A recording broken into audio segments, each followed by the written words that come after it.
నిరుద్యోగ భృతి హామీని వెంటనే అమలు చేయాలని డిమాండ్ చేస్తూ విశాఖలో జీవీఎంసీ గాంధీ విగ్రహం వద్ద వైఎస్ఆర్సీపీ నిరసన చేపట్టింది. కూటమి పాలనలో నిరుద్యోగ భృతి లేదు, ఉద్యోగ కల్పన కూడా లేదన్నారు మాజీ ఎమ్మెల్యే వాసుపల్లి గణేష్. కూటమి ప్రభుత్వం అధికారంలోకి వచ్చి 2 ఏళ్లు గడుస్తున్నా ఇప్పటి వరకు ₹1 కూడా నిరుద్యోగులకు ఇవ్వలేదని మండిపడ్డారు. ఇచ్చిన హామీలను అమలు చేయకపోతే పెద్ద ఎత్తున ప్రభుత్వంపై పోరాటం చేస్తామని హెచ్చరించారు.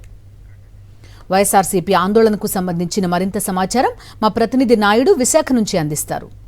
సూపర్ 6 హామీలో భాగంగా నిరుద్యోగ భృతిని వెంటనే చెల్లించాలని డిమాండ్ చేస్తూ మాజీ ఎమ్మెల్యే వాసుపల్లి గణేష్ కుమార్ ఆధ్వర్యంలో జీవీఎంసీ గాంధీ విగ్రహం ద్వారా నిరసన కార్యక్రమాన్ని చేపట్టారు. అంతకుముందు ఫుడ్ కోర్ట్ నుంచి భారీ ర్యాలీగా గాంధీ విగ్రహం వరకు చేరుకున్నారు. ఇంక ఇదే అంశం మీద మనతో మాట్లాడడానికి మాజీ ఎమ్మెల్యే వాసుపల్లి గారు. సార్, సూపర్ 6 హామీల్లో ఎన్ని హామీలు అమలు చేశారు? ఈరోజు ప్రధానంగా నిరుద్యోగ యువతకు ₹3,000 ఇవ్వాలని ఎందుకు డిమాండ్ చేస్తున్నారు? Once a liar is always a liar. Is a liar.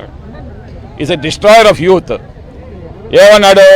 నేను వచ్చిన వెంటనే 17 లక్షల మంది యువత నిరుద్యోగులుగా ఉన్నారు. అన్ఎంప్లాయ్మెంట్లోని నేను వాళ్ళందరికీ ₹3,000 చొప్పున ఇస్తాను. నెలకి 224 కోట్లు అవుతుంది. ఈ 2 సంవత్సరాల్లోనే 5,040 కోట్లు. ఏమండి, ₹3,000 చొప్పున ఇస్తానన్నాడు అన్నమాట మగాడు. ఈ రోజు వారు కూడా యూటర్న్.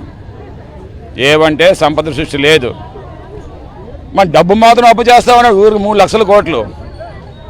2 సంవత్సరాల కరోనా ఉన్నా సరే జగన్మోహన్ రెడ్డి గారు 2,75,000 కోట్లే అప్పు చేస్తే, ఈ సోకాల్ లయర్ ఏమో వచ్చి 2 సంవత్సరాలు గడిచిన దాంట్లో 3 లక్షల కోట్లు అప్పులు చేశాడు.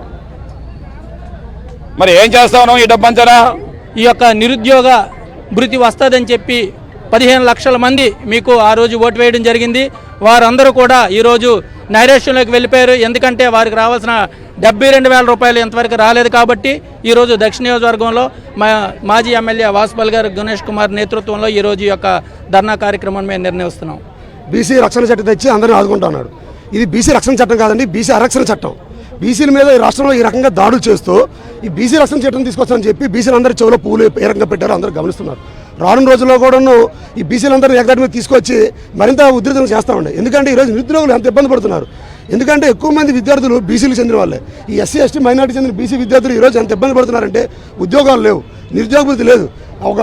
ఎక్కడ ఒక వ్యాపార పరంగా కానీ రక్షణ పరంగా కానీ ఏ రకంగా కూడా చంద్రబాబు నాయుడు ఈ రోజు ఆయన ఇచ్చిన హామీలు నెరవేర్చిన పాపాన్ని పోలేదు. ఖచ్చితంగా ప్రతి మహిళ కూడా ఈ గవర్నమెంట్లో మోసపోయింది. మరి ఈ మా మాజీ ఎమ్మెల్యే వాసుపల్లి గణేష్ కుమార్ గారి ఆధ్వర్యంలో మేము ఈ విధంగా ప్రతి దానికి కూడా మేము పోరాటాలు చేస్తామని తెలియజేసుకుంటున్నాం. 20 లక్షల ఉద్యోగాలు ఇస్తామని చెప్పి ఈ 2 ఏళ్లలో కనీసం ఒక్క ఉద్యోగాన్ని కూడా ఇవ్వలేదని చెప్పి వైఎస్ఆర్సీపీ నేతలు చెప్తున్నారు. ఇచ్చిన హామీలు అమలు చేసే వరకు కూటమి ప్రభుత్వం మీద పెద్ద ఎత్తున పోరాటం చేస్తామని చెప్పి హెచ్చరిస్తున్నారు. కెమెరామెన్ శంకర్తో నాయుడు, విశాఖపట్నం నుంచి.